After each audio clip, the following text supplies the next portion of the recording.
Hello, and welcome to the show Goldsquadrongays. It's the podcast where two Star Wars loving gays break down each episode of their favorite Star Wars TV shows while also being gay as hell. I'm your host, Bradley Brower. And I'm Charles Rogers. Welcome to our 26th episode. I was going to say something after our 25th one, but I forgot, and I messaged Bradley right afterwards, like, oh, fuck, I forgot I'm going to say something about 25, but welcome to episode 26. We've been doing this for half a year now. Oh my gosh, these episodes are almost as old as I am. Ha! They can probably have better literacy, too. That's true. They're at a higher reading level than you are. They're almost there. Before we crack on with the episode, we're going to do some news real quick first. Not a news show. We do just discussions of things that happen late, but a few things happen that we have to address. Well, one thing in particular, and that is we found out this week that I was right, and the Bad Batch is getting a season 2. I was genuinely shocked. You sent me a message, and you said, "Good morning, bitch," or something like that. I sent you the story with the caption, "Good morning, bitch." Right, and that was the official account, right? That you sent it from? That was the official account. Yeah. Yeah, we will find this out as this episode cracks on, but I'm very smug when I'm right about something. Hey, you know what?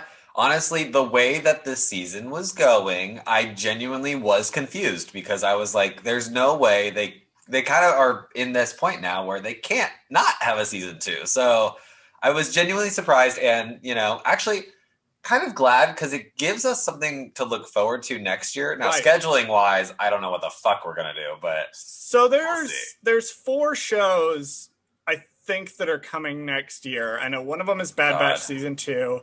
We've got Obi-Wan Kenobi, Book of Boba. Well, most of Book of Boba is going to be airing in 2022, right? And I think Andor. Yeah. And I think maybe Mando season 3 and the back part of 2022. Oh God, yeah, I didn't even think of that. That might come out during like December. They might do it. They might pull another, Christmas release with Mando because of everything. Oh no, you know what? They might just do it in November like they normally do. They might, honestly, because I'm thinking if they do Bad Batch around the same time, if they do it in the summer, I'm assuming they will. I think they might start with Book of Boba. We might get Bad Batch, and then we're probably going to get Andor, I would imagine. But I don't know where they would. Where do you think that? Well, Obi-Wan Kenobi, I'm assuming that's going to be on the back half, right? It has to be. Right. So maybe Mando season 3 will premiere in December 25th again. Or maybe it'll just never happen and they're just never going to make it. I just don't know what's happening with this show. I don't know where they're going to have time. Lucasfilm, as we know, is not allowed to have 2 projects going at the same time. That would be ridiculous. Of course. Because you have to have, apparently now, Dave Filoni on every single project. So he's not allowed to leave the campus anymore. So they have to make sure that he... I would make a joke like they've got Dave Filoni locked in a basement somewhere, forcing him to crank out more Star Wars. But let's be entirely honest here. The door is probably unlocked. Dave Filoni could probably leave anytime he wants. He just won't. Right. It's a self-imposed imprisonment. Right. It's weird though. I imagine Dave Filoni hooked up to the machine like in Rise of Skywalker. He's literally floating there in his robe, and he's like going from show to show, like just approving things with those like little Sharpies, like checking things off, and he's like, "Yep, that sounds good for that show. Yep, that sounds good for that show."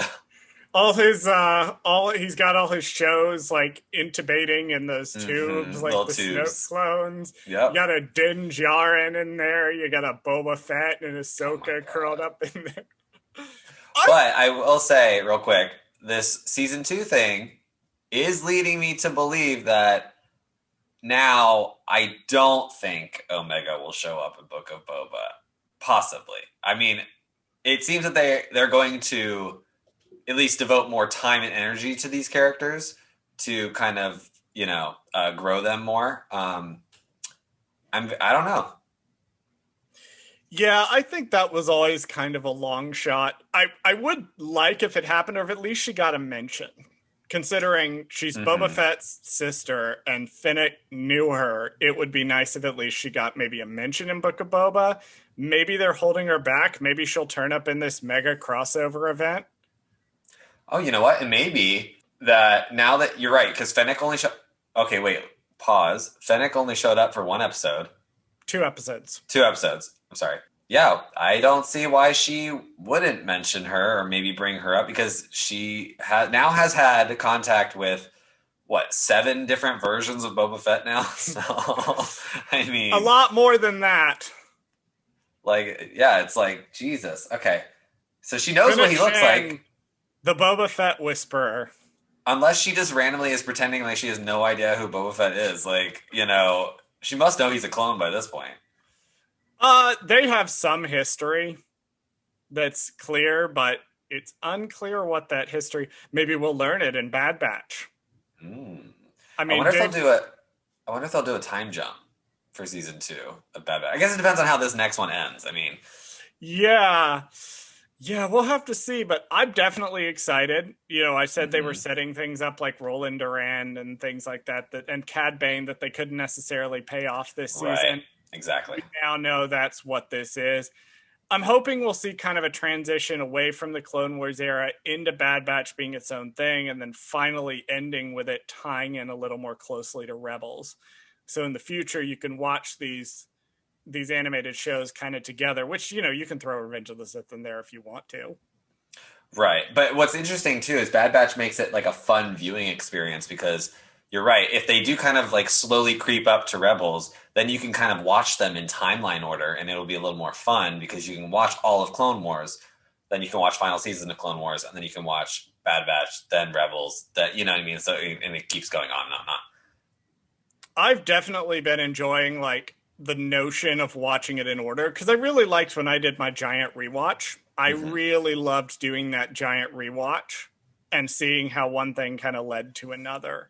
Right. And so Bad Batch is going to be a neat piece in that. So I'm definitely excited, especially with how this episode ends, seeing where season 2 goes from here. Clone Uprising, let's go. Clone Uprising, come on. We're so close. There's 3 more things that I want to bring up real fast before we hop into the episode. Okay. We had to call our news very carefully because so much happened this week as far as announcements. We're sticking with mostly TV shit and gay shit. And on the gay shit side of things, I did mention on previous episodes that I've been reading the new wave of the High Republic books. The latest one, Out of the Shadows. I just finished it a few days ago. I wanted to shout it out in particular. There are 6 main heroic characters in that book. One of them is a child who does not count. Other than the one who is a child who does not count, so there's 5 of them. 4 of them are some version of queer, Interesting. which is awesome. So I wonder why that they've chosen this medium for that. You know what I mean? I heard somewhere, and I can't remember where I heard it. I think it was on Jaguys and Jedi, where they were talking about because the Star Wars books actually make the least amount of money of all of their different areas. Del Rey is not watched so much by the Disney executives. And that's why they are able with the books to get a little braver than they would, because they're making money, but they're not making money hand over fist the way films and TV was. Of course, I of am course. 99% sure it was Jaguys and Jedi's most recent episode at time of recording this. Cool. But I just wanted to shout that book out. If you want gay Star Wars shit, that's your book to read. There you go. That's your first TikTok you can make, and then we'll put the poster on there, and then you can put it up. We'll see. We'll see. There's going to be some spicy stuff that happens in this episode. Oh, that's true. Maybe I'll just do what another show did and just go rogue and record my own High Republic episode. There you go. The other thing I wanted to bring up, 2 things that kind of go tandem, hand in hand. There's not necessarily a thing Charles fucked up, although we will get to a thing Charles fucked up in another context later. But there was one thing that was really cool that was a trivia fact that I forgot to mention. And that is, remember I mentioned that, the TK troopers are probably prototypes. They're probably Gen 1 original stormtroopers. Well, they actually are that out of Universe 2 because they're actually based on the concept art by Ralph McQuarrie. Of course, the original stormtroopers. So they are the original stormtroopers. But in researching this, I went to the StarWars.com trivia gallery, which I normally don't do because we record these episodes very fast. But this time I did for last week. And the StarWars.com trivia gallery fucked something up. Uh-oh. They misidentified Gregor's CC number as CC576 when it is CC5576.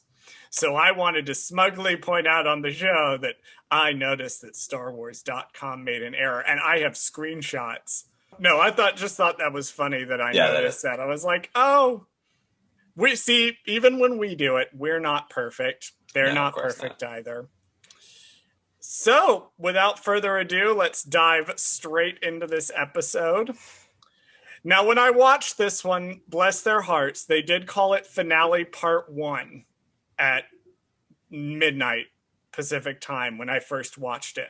Oh, the time card, or the title card? The time thing didn't actually spoil what the title of the episode was when I initially watched it. They might have changed it. I don't know. I haven't checked today. But the episode is actually called Return to Kamino. Bradley, what did you think of part 1 of the finale? I love that we're in the finale, first of all. Not because I was thankful that it's over, but I felt like when I was watching it, I was like, okay, we're in the end game now. Like, we really are there. Like, this is great. Because by this point, we had already known that there's a season 2, which I thought was strange that they announced the season 2 before the finale started airing, which kind of ruined the episode a little bit for me because I knew it wasn't going to end. You know what I mean? Like, I went in with an expectation, like, this week before that announcement came out, like, okay, this is it. Like, this could be the series finale, part 1, like, for all we know.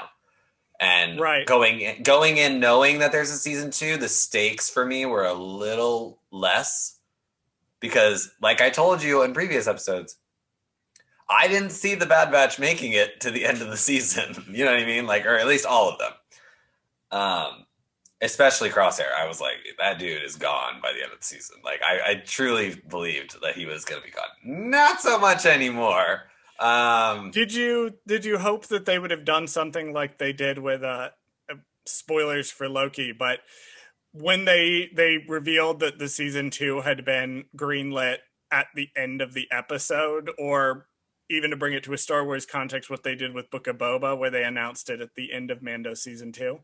I would have liked that better because then it gives people a fun little surprise once the episode's over. You know what I mean? Like, it's kind of like a, hey, by the way, here we go. Well, one of them could certainly die on the way to the second season. We never know what's going to happen next episode. The one thing I did like about this episode, Echo took on a little bit more of a role this episode as a quote unquote leader. It felt like to me anyway. I had this pointed out to me on social media, and I feel like, I'll mention it now, I feel like we've been doing Echo a disservice on the show because it was pointed out to me just exactly how many, like, mom moments that he has, where he's the one being concerned about Echo's emotions and making sure she's okay. And there's these tiny, subtle things that... Omega's emotions. Yeah, Omega's emotions. There's so many clones. They all have... being concerned about Omega's emotions. Right. No, and that was something that I definitely agree with. I actually have a note specifically about one moment with that I thought was really cool. I love the episode, The Devil's in the Details. We're going to get to all the details, but I think thematically for me, it echoed like a good bookend It the echoed beginning. a good It again. it echoed the first episode. Gotcha. It echoed the first episode really well, and it felt like a great way to satisfyingly wrap it up. At least this season in the arc of where it's been going. I will say real quick, one thing I did also like about this is that I felt like usually with part 1 and part 2, this tends to happen, especially with the Ryloth episodes. They don't necessarily feel like a complete episode on their own. I felt like this episode did. It didn't necessarily have to be a part 1 to the finale. Like, it could have just been its own episode. Smash cut at the end. Done. Like, it has its own arc. The main character is presented with a choice, a situation to deal with, and he makes his choice by the end of the episode. So, yeah, it felt very complete. I was actually quite satisfied with how little of a cliffhanger they left us on emotionally, but there's a big physical cliffhanger. Right. We open up with the Imperial shuttle in hyperspace. Crosshair activates the comm to signal to the Bad Batch where they are to lure them into a trap. Hunter points out that they're not going to fall for that, and Crosshair, using his knowledge of the squad, is like, well, they're going to follow us anyway, knowing it's a trap. And we jump over then to Ord Mantell, where Echo's fixing the ship. I like that Omega is pacing around very anxious, kind of like a child would be in this situation. I liked that was her reaction. But more importantly, we have explicit on-screen confirmation that our hero Gonki is fine. Okay. Thank God. Thank God. I know we were all worried about Gonki after his heroic actions last episode, but he is fine. Well, what's funny about Gonki, too, is even if he were to, quote-unquote, short-circuit or burn out or whatever, he's theoretically just a giant battery, so you just have to recharge him again. I mean, it's not like he, can't be fixed easily. I mean, he's pretty simple of a droid, so... They're constantly... In A New Hope, R2 gets short-circuited and gets a hole blown in him. Right. And they managed to fix him by the end of the movie, so... And he's like 100 years old, so I mean, like, damn, like... Who knows how old R2-D2 is. So we head over. We find out that Gregor is hanging out with Sid off screen. They deposited him there. That is Sid's excuse for why she's not going to be in these 2 episodes. Right. And we head to the Imperial shuttle comes out of hyperspace and it approaches Tapoka City. And we actually get the music from Attack of the Clones. Nice. You love music, so. I do. I wanted to point that out. We're getting the Attack of the Clones music. I think that's Attack of the Clones on our bingo card. Oh, there you go. Or calling back and forward to films. But the shuttle lands. I like that Rampart is trying to rile up Crosshair and... or not Crosshair, to Hunter. And Hunter just says nothing. Right. He has nothing to say to Rampart. But interestingly, one of the elite squad soldiers, ESO2, actually comes up to Rampart and is like, hey, are you sure about these clones? Like, are you sure about this guy? And Rampart's like, just keep an eye on him. We don't totally trust him. So they're getting ready to cut Crosshair loose anyway. So you think by now Crosshair, I don't even know why he would trust anybody that he's working with by this point. Even if he was being, like, quote unquote, controlled with his chip. Because, like, he is not dumb. Like, he's not a dummy. Like, he knows what's going on. No. He knows that they're, like, slowly burning out these clones. So... Well, he offers a rationale later in the episode where he says, they're not going to phase out the important clones, but even that sounds kind of weak. Yeah, that's a weak excuse. It's not till about slightly over the halfway point of the episode that we get an answer. Right. But it does put this, like, all everything into new context later on. But Well, that was part of the reason that the Empire and, to a lesser extent the First Order and everything sort of starts, these things start falling apart over time. We see them even here in the Inception, where backstabbing is encouraged. right. Scheming against one another for power and influence and position is encouraged. So Omega apparently knows that there's a secret landing pad that they can land on. So they're going to fly to Kamino and rescue Hunter. Echo points out that there's only 3 Venators. I meant to go back and check and see if we see a bigger fleet in the premiere episode, but I didn't have time to do that.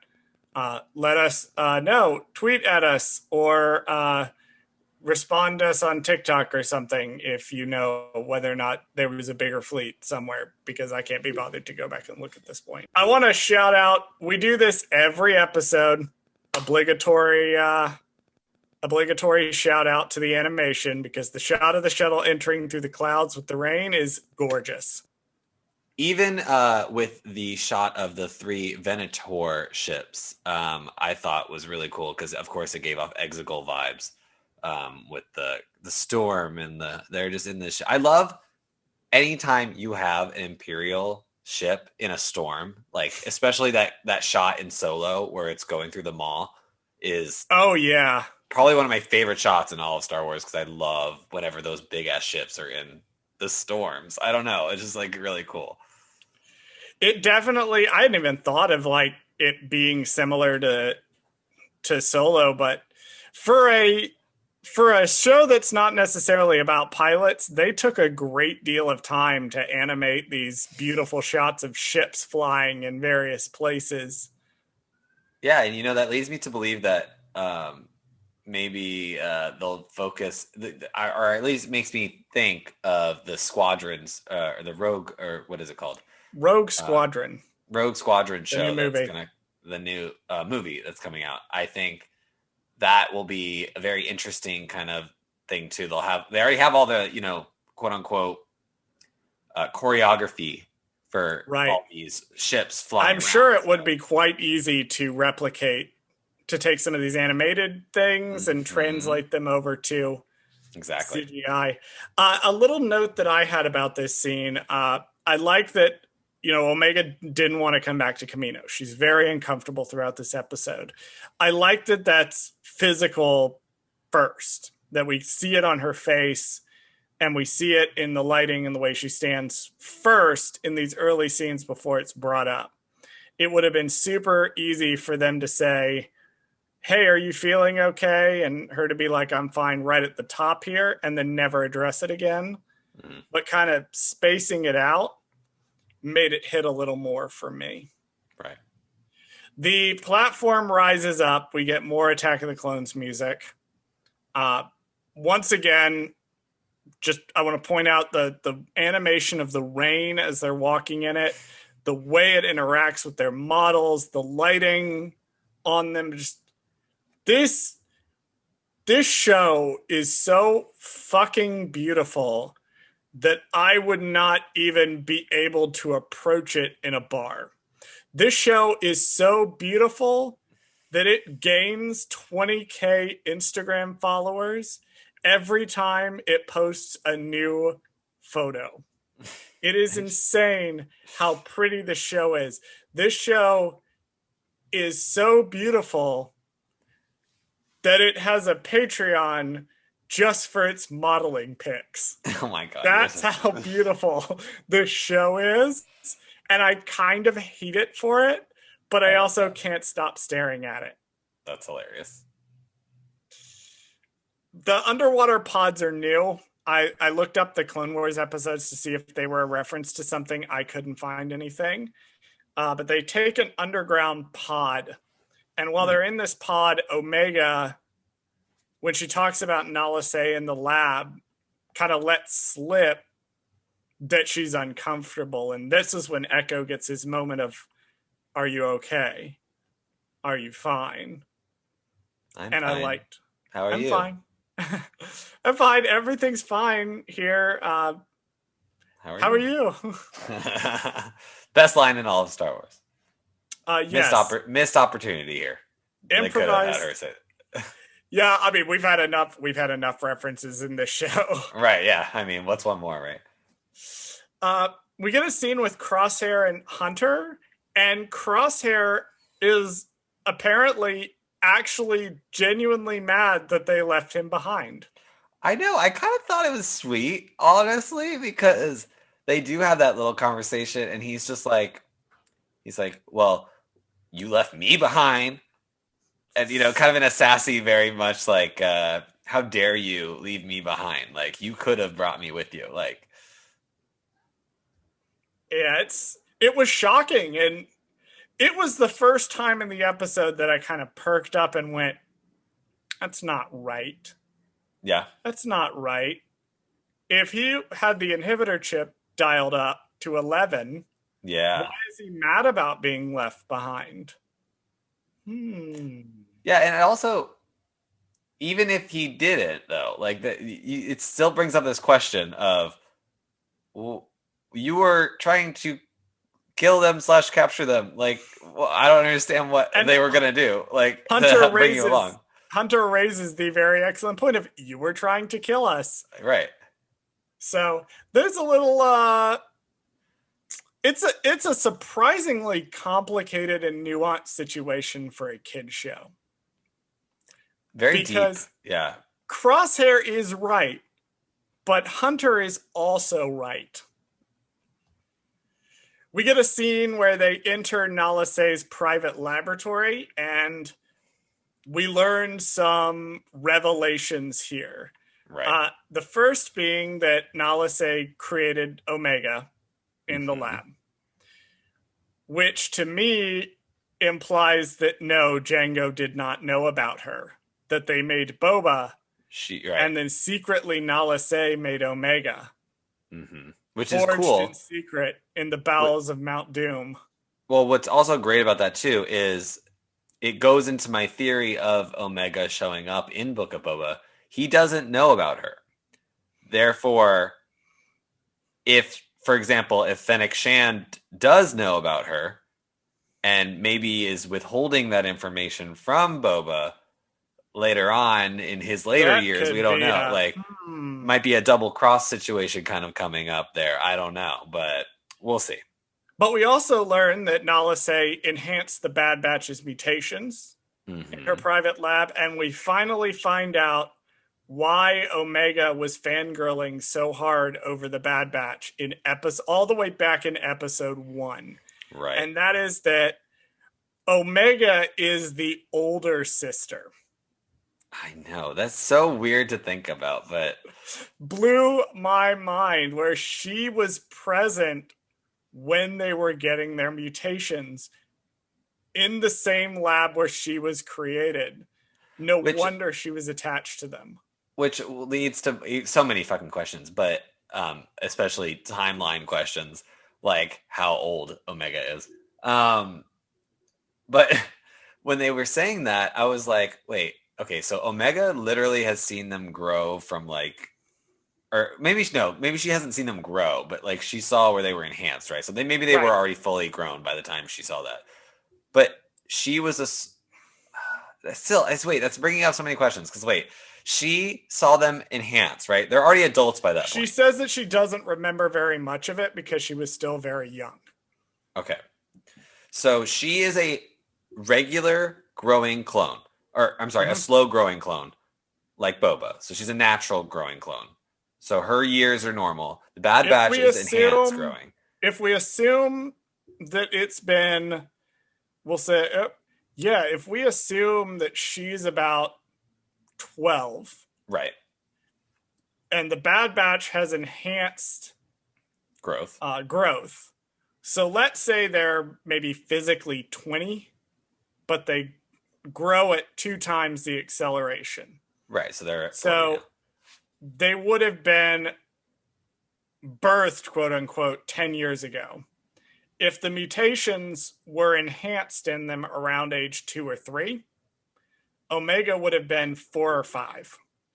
Interesting. By the time that that they were actually So she would have been old enough to remember them, but Right. not quite old enough to really remember everything about what happened. I would have loved to see that in a flashback. Maybe we might in fact see that, but I also, oh god, the shot where she's looking into the cloning pods, and Mm-hmm. god, this episode is so good. This last three arcs is so fucking good. We also get yet another. The scene is not done with stunning revelations, Right. because who should appear but AZI? Oh, yes. Thank Fucking God. AZ showed up. AZ survived. And I kind of like to, like, by the end of this episode, he's kind of a part of the team, which Mhm. is kind of nice. Because I've always said, there always has to be a droid member of a team in Star Wars. There's Maybe always there is. can be And two. I thought Gonki was it, but I guess now AZ is joining the crew. Which, thank God he's alive, because I was so disheartened. That was shockingly brutal when he got quote unquote killed in the Right. first episode. Which, But that's why I'm actually glad, because I'm like, okay, of course they weren't going to kill him. Thank God. That would be just cruel.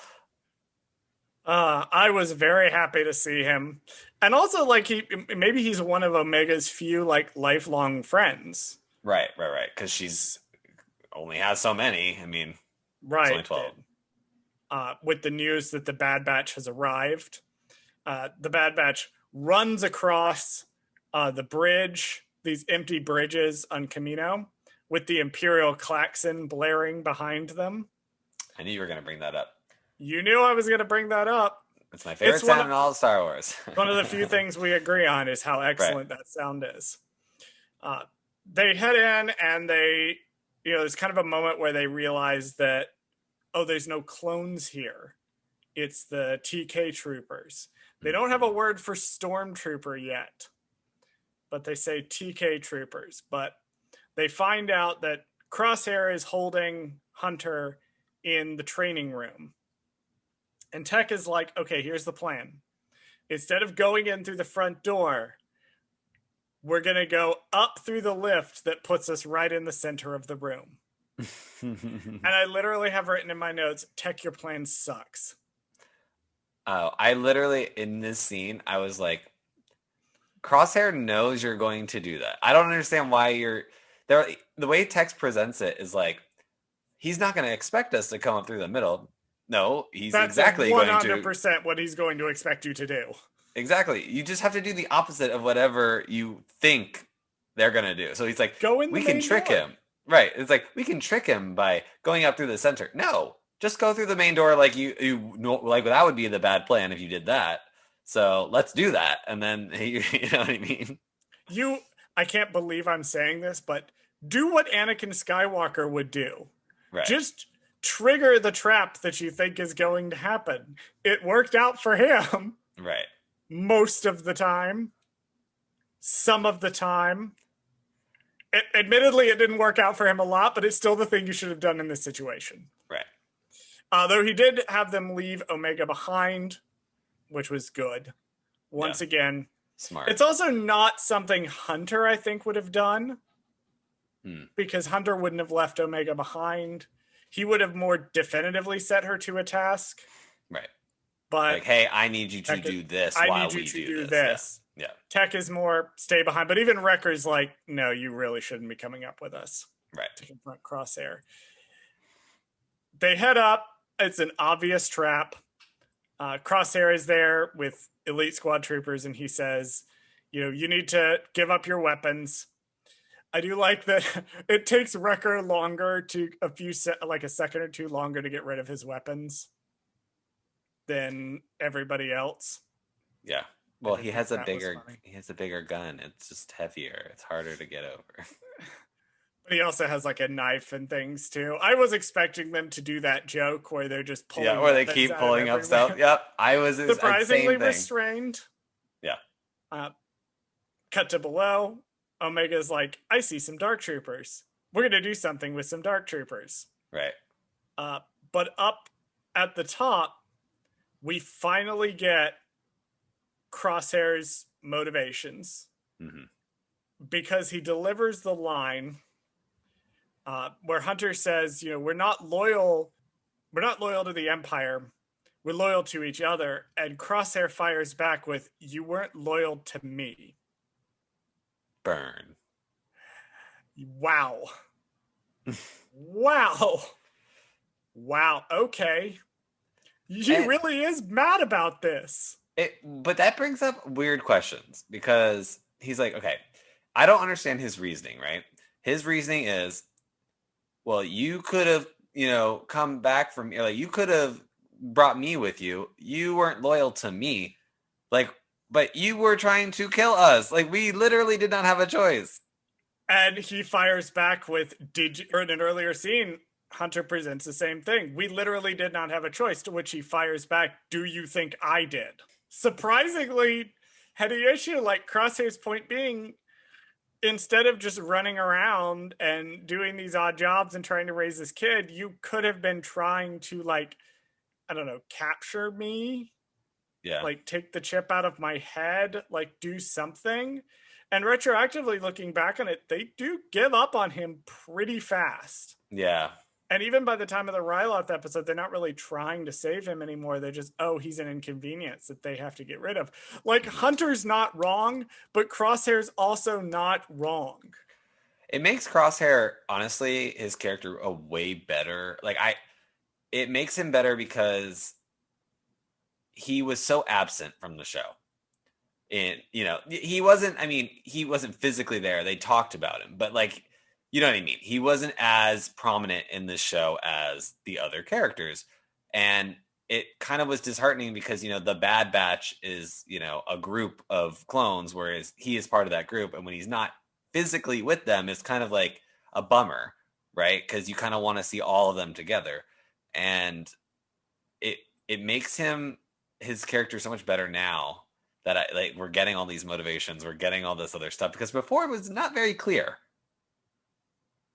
Yeah, and there's something to be said, like, doing a recap show versus a week-to-week show.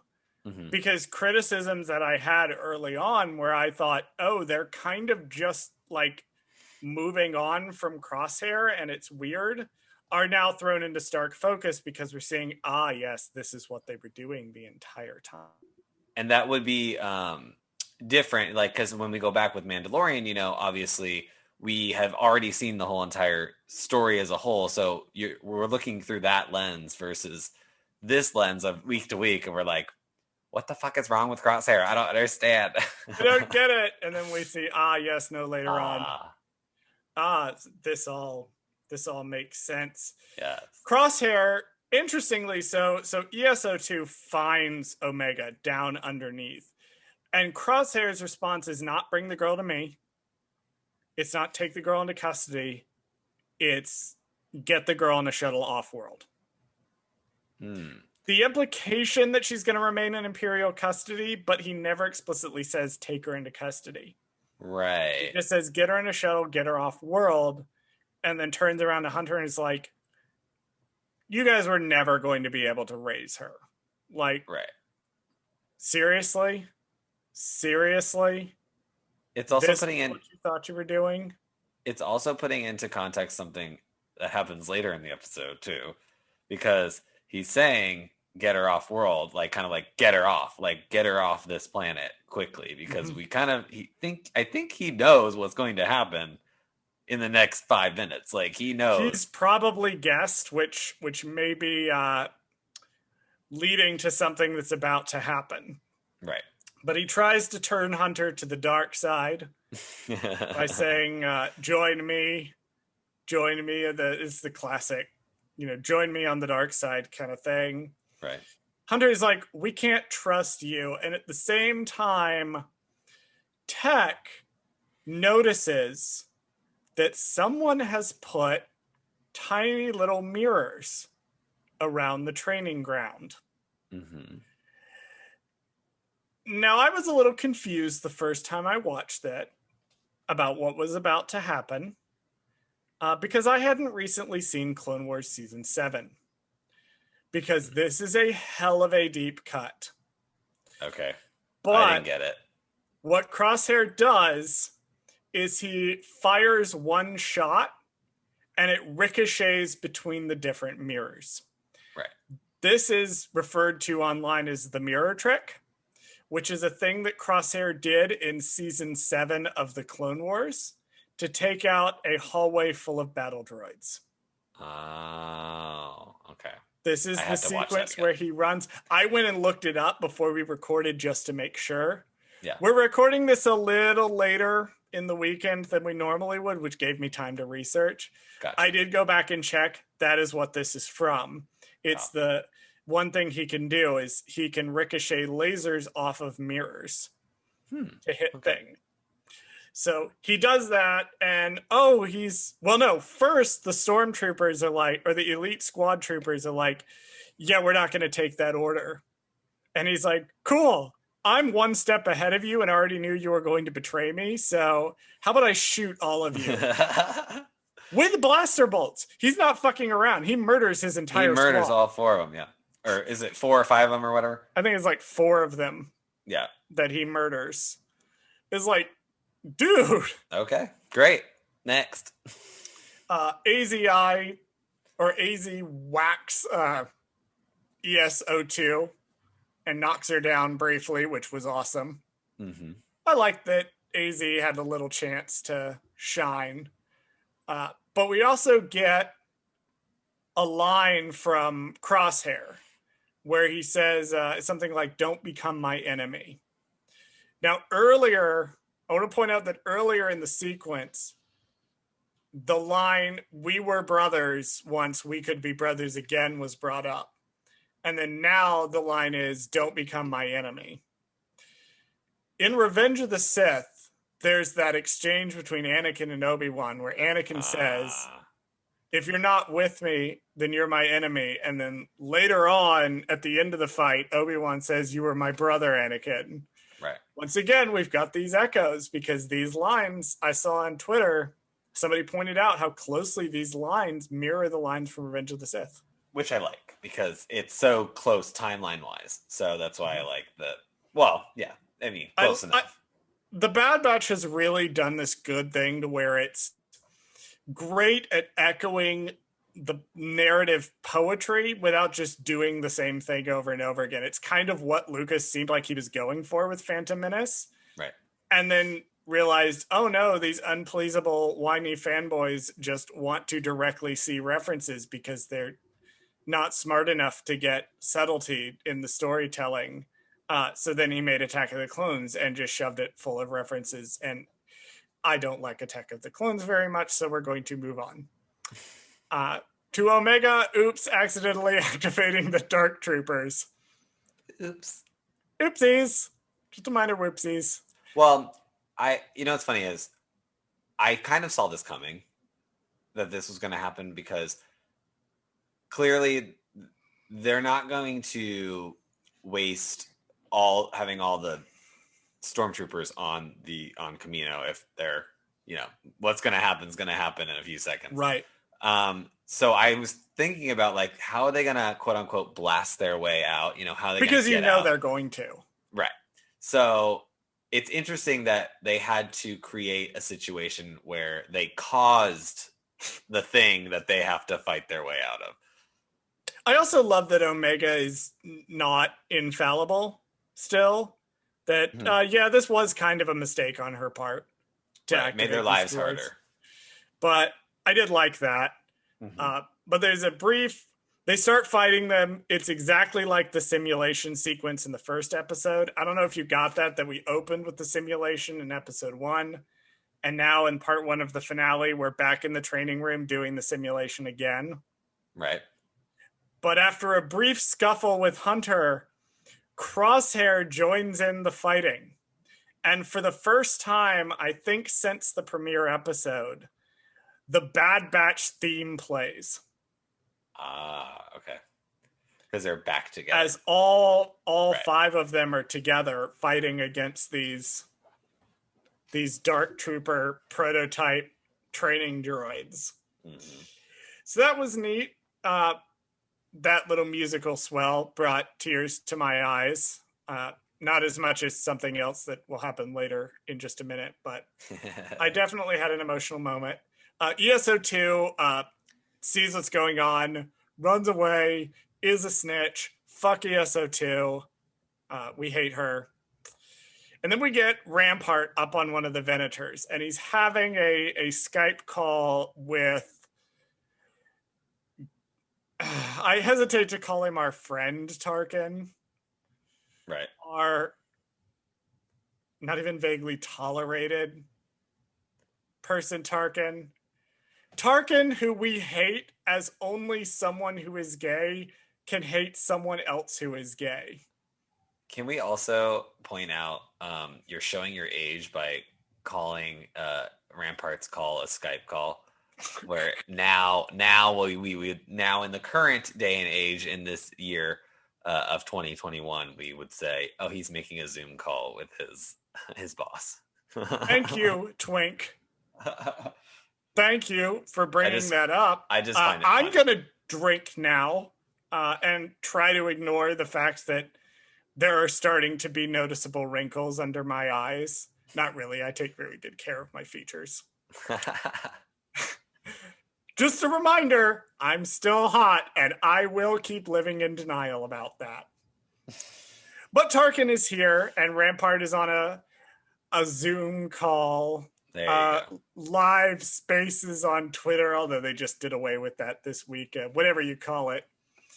And Tarkin, once again, delivers a reference. I would be genuinely surprised, Bradley, if not even you could have possibly missed the reference in Tarkin's dialogue.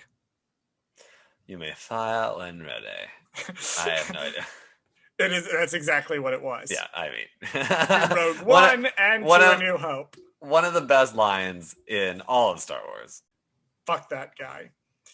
Rampart ends the call and walks over to the window, and just the rain pouring down on the window. Mm-hmm. And like beyond him as he's looking out. It's disgusting how good this animation is. And as the shuttle kind of approaches, we get more Venators in the clouds. Or I think the shuttle approached earlier. We get a shot of the Venators in the clouds that's very pretty enough to warrant my notes.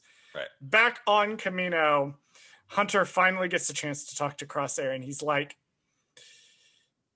it's the inhibitor chip in your head that's doing this. And Crosshair drops the bombshell. Now, back in our Ryloth two-parter, we said some things. Right. And we're going to play those things for you now. Okay. The first one comes from our conversation in talking about episode 11 with just Bradley and I. But I want to roll the tape real quick of this little exchange here. If you stop on the shot of the back of Crosshair's head, he is very burned on the back of his head. And I kind of stopped and I went, the location of his burn, isn't that where the inhibitor chip is located? Oh. Like kind of on the back of is it on the back or the front of the head? I don't know. I had to stop researching it just because I ran out of time. But I was looking at trying to pull up screen caps from previous episodes, so it is entirely possible that the inhibitor chip got damaged in episode 10. That would be interesting. But then if he does anything else evil moving forward, then that's just him being an asshole, not him being inhibitor chipped. So I don't know. So as you can see, I went and clipped that out. Bradley, I got to give you some credit. I know. For being the first one to point out in that exchange that, if the inhibitor chip really isn't there, he's doing things of his own volition. He's just a jerk. The next week in our lovely conversation with friend of the pod, Chris, right. Shout out Dark Side Divas. I carried that forward, and this tangent from me happened. When we talked about this last week, I I actually put forward the theory, and I'm going to expand on it. This week, I had put forward the theory that his inhibitor chip was damaged by the burn. And I'm going to further expand on that and say that it's possible that Crosshair's just a dick. Like, maybe we'll find out in the last episode his inhibitor chip was damaged by the burn, and he's just an asshole. Right. There'd been one the whole time. That would be an interesting twist, I think. So as you can see, when I heard this line, Right. lying in bed, I threw my hands up in the air Yeah. and audibly said, holy shit, I was mostly right.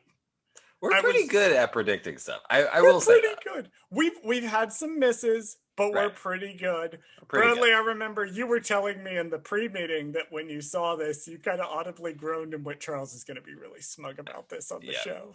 Well, what's funny too is there was two things in this episode that I knew that you were going to be like, oh, we've already talked about that. We've already said that thing. This was definitely one of them. What was the other one? Just a minute, Omega, and then they're all kind of like together, and Hunter says, I'm sorry, I promised that you would never, I would never bring you back here. And we said in the first episode, like, well, when she said, like it was like at the mid-season premiere or whatever, we had said, oh yeah, he's definitely coming back. Oh, for sure. He's definitely coming back. That was the only other thing that I was like, that. Yes, I was so smug about being right about Crosshair having acted of his own volition since at least Braca, that I specifically went and listened to hours of our content to find the specific clips where we had said it. Now, I was wrong about it being damaged. Right. But we called the rest of it. High five to us. Well, he's not only an asshole because he's still doing all this stuff, right? He's an asshole because he says explicitly, I had mine removed a long time ago. Thus meaning he knew about the chips at some point and left them in his brother's. Like, he did not tell them that they had chips in their head. He knew. Yeah. He also didn't turn around. Like, the minute he learned about the chips. Right. Because you're right. He wouldn't have learned about it at the same time they did. He would have learned about it on his own. Mm-hmm. Or maybe it's possible maybe he learned about it on Braca because they do try to tell him about the inhibitor chip on Braca. It's possible he went and had his removed after Braca. Okay, so you're saying like in this timeline of this show, he has had it removed. I thought they were when he said that it was from way before. See, that's what it's kind of implied, and Hunter even asks, like, at what point were you acting of your own volition? Right. Which I definitely think by Ryloth, he was acting of his own volition. But I feel like what might have happened, and this is just my theory right now, what might have happened is he found out about the inhibitor chip.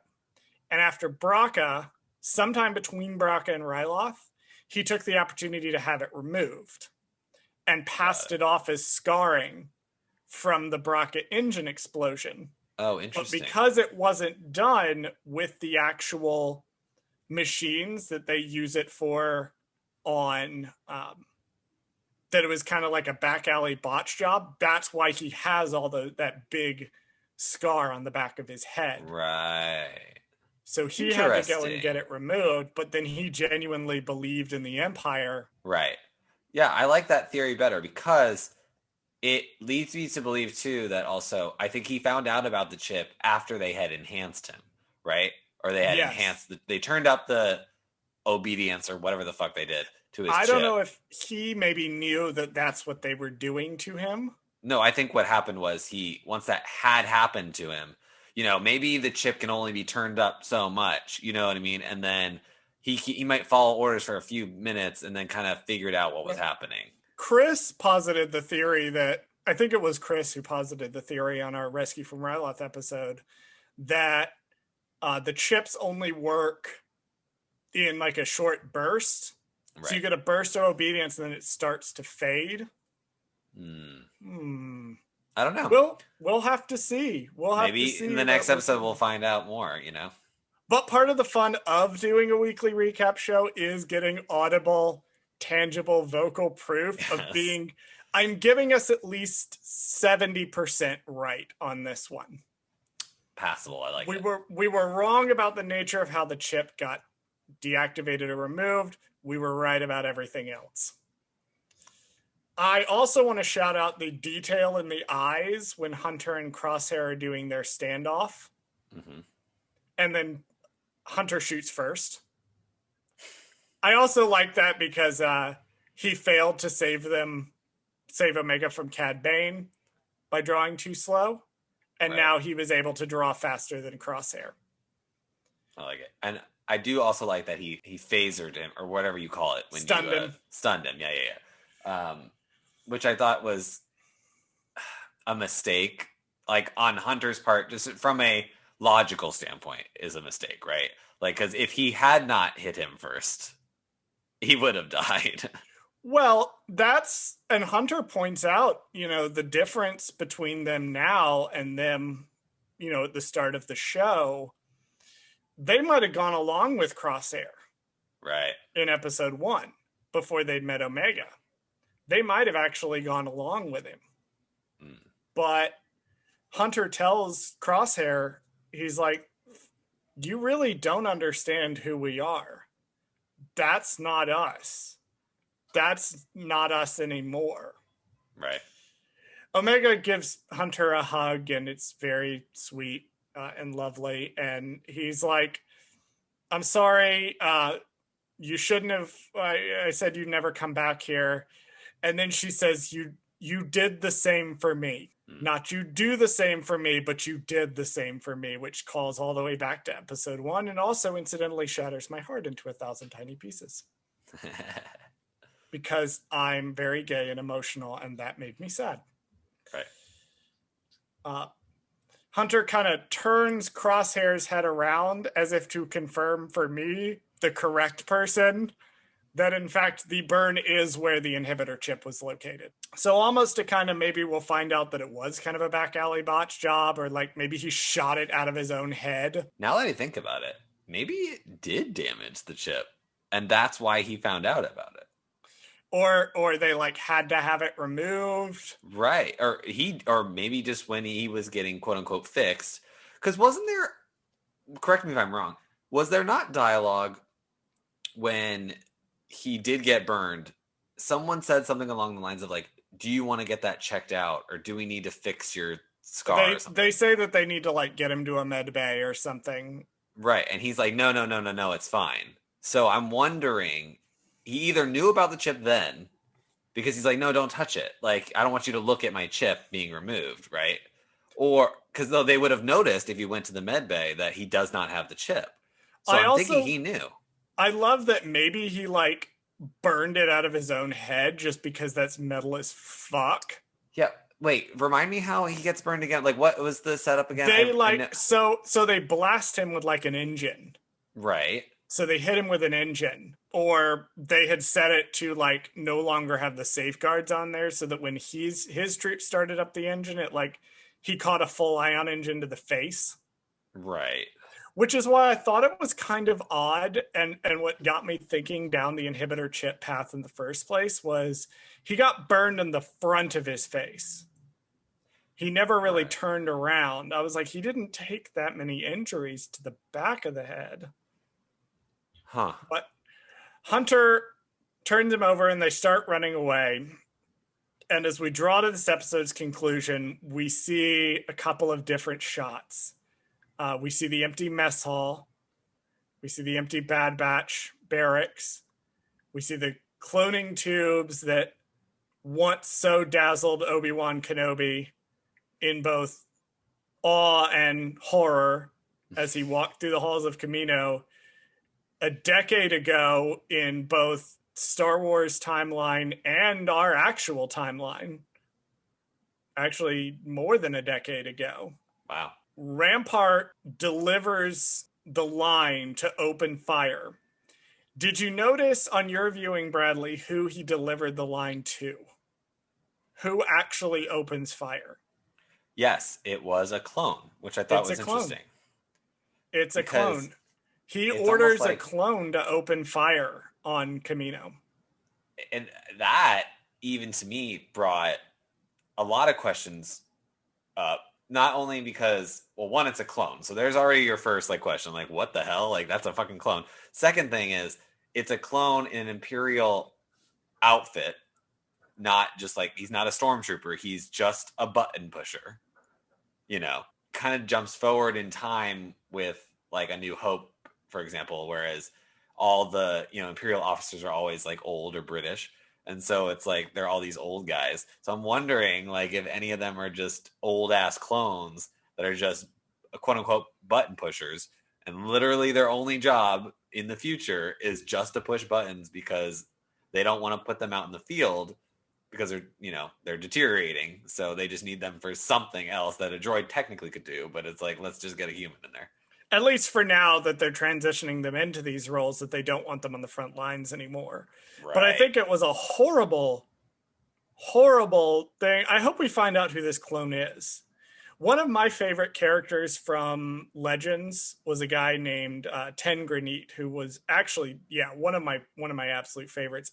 I hesitated to call him my actual favorite, but he's definitely in my top 5.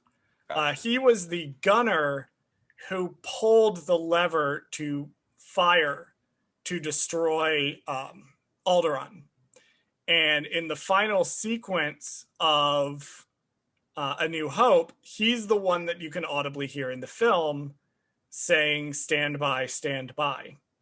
The story with him is he was obsessed with the idea of the Death Star's power, but never thought they'd actually use it. He just liked the idea of being behind the trigger of this thing and never thought it would be pulled. He thought it would be a deterrent. Then he had to destroy Alderaan. He actually had to be the person to pull the lever to destroy Alderaan. Has this mental breakdown from guilt. And then when the rebels start attacking the station, he decides, you know what? This thing does not need to exist. Can't do anything about it. So all he does is stall for time. Gotcha. He goes as slowly as possible. And that's why he's saying stand by in the film. He's buying time. Stand by, wait. He's buying time for the rebels to destroy the station. So I want to see this clone. I want to know what was going through his head, if it was similar to this when he was being ordered to fire on basically his home, his childhood home where he grew up. Is he so conditioned that he does it without hesitation? Does he have a moment of hesitation? Does he do it and then think about it later? Like, I want to know these things. That's the Season next show. 2, answer these questions for me. But he does hit it, and the Venators do open fire and destroy Kamino, and the Bad Batch is still inside the main building as it hits the water, and that's where the episode ends. Bradley, as a prequels kid, how did you feel about this ending? I liked it. I kind of was hoping to see more of it. Like when I saw it happening, right? When I saw them starting to fire, I thought we were gonna get like a long, drawn out, like fire, and then all of a sudden we'd see it slowly collapse into the ocean, and then all the flames and everything, and then it would just disappear. Like, and then it would just be like the ocean again, and it would be like it was never there. I was hoping that we see that shot because I think that would be like a fun, like, well, one, it's dramatic as hell, but two, it would just be a really cool, like, end of like be like, well, this is what happened to Kamino. Like it just disappeared. Oh, well, I'm sorry, not Kamino. That's the planet. Tapoka City is the city that that they bomb into oblivion. Right. Which means, are there other cities? I don't know. I don't think so. I think that's it. I would have to double check. This is the thing Charles didn't research. Gotcha. But they've evacuated all the Kaminoans. They've evacuated all the clones. There's nobody on there except the Bad Batch. But I liked that the city wasn't completely underwater because it's like, okay, we're going to pick up with the Bad Batch trying to escape from this place. I mean, the question is going to be how they do that. Right. But How believably they're going to do that. yeah, how believably they're going to do that with the unconscious Crosshair Yes. that they're now towing out. My final thoughts are I liked this episode overall. I loved it. I think these back three are really the two that we've seen, and the one that where the final one is shaping up to be is really fantastic. I'm glad we're getting a season 2. It's letting me enjoy this a little more without worrying about the extraneous plot threads. And yeah, I was very happy with this episode. Yeah, I think like you said, the knowing now that there's a season 2, I'm not necessarily as worried for this show as I was, because like you said, the plot lines that they just kind of left hanging, I was like, what the fuck is going to happen with Fennec? What is the hell is going to happen with Cad Bane? What the hell is going to happen with all these people? Like, and so I'm glad, like, we'll see Sid again. We'll see, Rex again. We'll see all these people in, at least in the second season, if not the season finale. We'll definitely see, of course, certain people. But people like Fennec or people like Cad Bane, we won't see in the finale for, I'm 99% Who knows? sure. Sid could sweep in to save them at the last minute from Kamino. Right. That wouldn't be that weird, but I actually think it would showing be up like, guess what, boys? You're in debt to me again. You know what? As that was coming out of my mouth, I realized that it's probably going to be Fennec Shan that saves them. Really? Because think about it. Her whole entire goal was to get Omega, right? For the Kaminoans who are no longer paying her. That was Cad Bane was getting her. She was doing it for Nala Se. Oh. Ooh. Right. Ooh, we'll have to put a pin in that. We're going to see. Put a pin in that, because we're going to see where this goes. Let's see if this. I'm going to throw my wild theory. Okay. Out for the final episode. Is that Boba Fett is going to appear somewhere in it? Ooh, either he's going to appear in the main body of the episode, or he's going to appear at the very end. You think? I do think. Because Boba Fett is going to appear in the final episode. If that is true, this leads me to believe that if he has any kind of interaction with Omega in this show, she will appear in Book of Boba. We'll have to see. I don't know. That's One I like that theory. Left. That's right. One episode left. Actually, that theory, though, that even if he doesn't interact with her, it is a good theory that he will show up, because this is the last episode of Star Wars content besides the anime show, which doesn't count to anything. I mean, it's going to be a fun show and everything, but it's not. Visions isn't going to be like anything related to anything, so it doesn't matter. We're not going to have to watch it for the little nitpicky continuity details for clues to future projects. So literally next week, the Bad Batch episode is the last continuity in the current canon or whatever that we're like kind of getting, and then Book of Boba will follow after. That's the next thing. So they will either try to set up Book of Boba, like not set it up in like here's the plot line of Book of Boba, but they will be like, hey, let's just show you what Boba Fett was randomly doing, like at this point in time. And then, hey, by the way, now we get to see him in the present. So I don't know. Well, we will close out this discussion by pointing out that Tamara Morrison has said that Book of Boba is going to explore kind of how Boba got to this point. So I don't know if they mean that he's going to, they're going to show what happened after the Sarlacc leading up to Mando season 2, or they're going to show even further back what was happening. Right. When he was with the Bad Batch. We'll have to see. Maybe the Bad Batch will appear. Whoa. You know what? Now that I'm thinking about that, how fucking wild would it be if the Bad Batch showed up in the Book of Boba, all of them, and at then least they in all a flashback, because they'd be ancient. But like, how funny would that be? Like trying to get Tamora Morrison de-aged and then trying to film a scene with 5 or 6 of him. So funny. I want to see that so badly. Let's make it happen. Let's manifest it into existence. Yes, we are putting it into the existence into ether right now. We are saying we want to see Tamora Morrison on screen, at least 6 or 7 body doubles of him, and then they'll just whether they're the Bad Batch or the Right. clones. Whatever. Do that thing with Tamara Morrison that you did with him in Revenge of the Sith, guys. Let's go. Oh, now that I think about it, they still have the models for that. So theoretically, all they have to do is just enhance them, and then they could use the They same probably fucking have thing. the assets from 20 years ago. Oh my god. All right, this episode is longer than we like it to be. I'm That's not sure fine. where it's going to be with the cuts, but I'm personally fine with it because Yeah, there was a lot to talk about with this, and I'm sure next week's will be extra long too. of course. After next week's finale, we are doing a Bad Batch Season 1 retrospective episode where we just talk about the entire season. Okay. And then we are going to do something for Visions.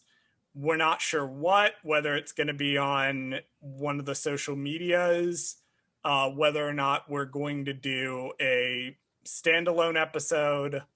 We're going to do something with it. We haven't forgotten about Visions.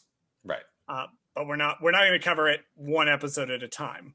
Yeah, What we'll just we're have to go- get to that bridge when we cross it. We'll burn that bridge when we get to it. Right. Next, we are doing, we're going to squeeze in Mando Season 2.